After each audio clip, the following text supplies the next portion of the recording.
సంగారెడ్డి జిల్లా SP Rupesh Patancheru police స్టేషన్ను సందర్శించారు. పటాన్చెరు కాంగ్రెస్ నాయకులు ఎమ్మెల్యే క్యాంపు ఆఫీస్పై జరిగిన దాడి ఘటన వివరాలు మీడియా సమావేశంలో తెలియజేశారు.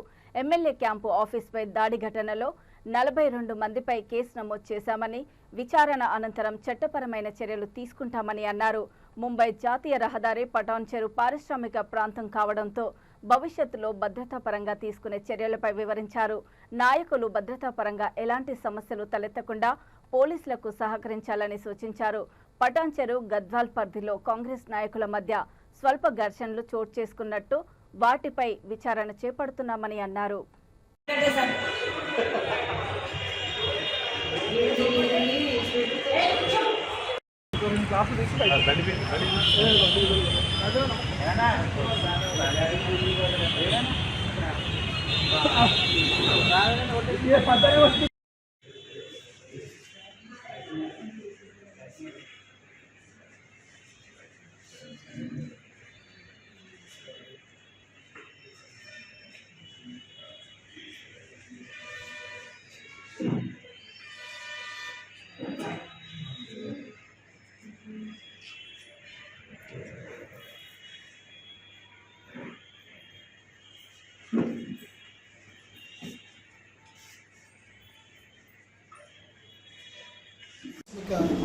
తనిఖీలో భాగంగా వచ్చి రికార్డ్స్ అన్నింటినీ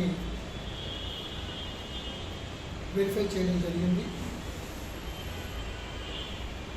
సంగారెడ్డి ఎస్పీ గారు, అదేవిధంగా పటాన్చెరు డిఎస్పీ గారు, మిగతా సిబ్బంది అందరూ కూడా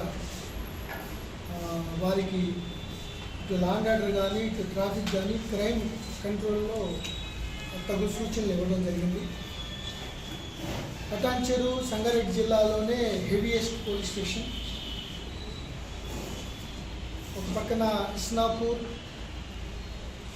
అట్లాగే మిగతా రుద్రారం, మిగతా ఏరియాలో కూడా ఇండస్ట్రియల్ బెల్ట్స్ ఉన్నాయి. ఇది అమీర్పూర్ బార్డర్లో కాలనీస్ కూడా అప్కమింగ్ అవ్వడం వల్ల ఒక సెన్స్ ఆఫ్ సెక్యూరిటీ ఇవ్వడం కోసం పెట్రోలింగ్ పెంచడం, అట్లా విధంగా అత్యంత రద్దీ అయిన నేషనల్ హైవే 65లో కూడా రాత్రి కూడా ఎటువంటి జామ్స్ జరగకుండా, ట్రాఫిక్ కంజెషన్స్ లేకుండా హ్యాజల్ ఫ్రీ మూమెంట్ ఉండటానికి అన్ని జాగ్రత్తలు తీసుకుంటున్నాం. అదేవిధంగా రాత్రిపూట ఒకసారి ఇండస్ట్రియల్ ఏరియాస్ నుంచి హెవీ మిషనరీతో కూడిన క్రెయిన్స్, కంటైనర్స్ అన్నీ రావడం కూడా జరుగుతుంది. వచ్చేటప్పుడు కూడా ట్రాఫిక్ జామ్ కాకుండా రెగ్యులర్గా వెళ్ళే ప్యాసింజర్స్ కానీ బస్సెస్లో కానీ ఏమాత్రం ఈ షిరిడీ కూడా ఇదే రూట్ కాబట్టి చాలా జాగ్రత్తలు తీసుకోవాలి. అదేవిధంగా దాబాలు, హైవేలో ఉన్న దాబాలు కూడా ప్రాపర్ వాచ్ పెట్టాలని చెప్పడం జరిగింది. గత సంవత్సరం 18 రాబరీస్ జరిగితే 17 రాబరీస్ని పోలీసులు డిటెక్ట్ చేశారు.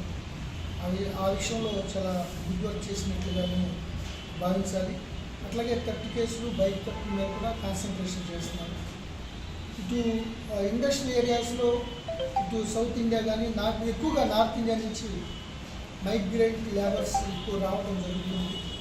వచ్చినప్పుడు కూడా చాలా మర్డర్ కేసెస్, ఈ మైనర్ గర్ల్స్ మీద అట్రాసిటీస్, పోక్సో కేసులు జరుగుతున్నాయి. దాని గురించి ఒక 6-7 ఎన్బిడబ్ల్యూస్ కూడా ఒరిస్సా, బీహార్, జార్ఖండ్, యూపీ ఏరియాలో కూడా ఉండడం జరిగింది. వాటి కోసం స్పెషల్ టీమ్ పెట్టి